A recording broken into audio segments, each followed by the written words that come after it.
Anakuitaje? Ananikaribia jina la mwanangu. Mwanangu anaitwa Oli. Afu ananifanya Oli. Hiyo ya mwisho unaipeleka wapi? Babu.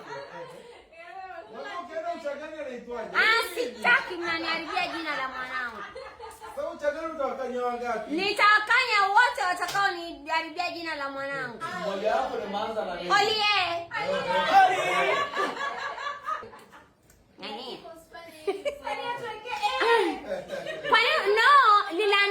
Linaandikwa Oli with an E mwisho, lakini halitamkwi hivyo exactly. Yes.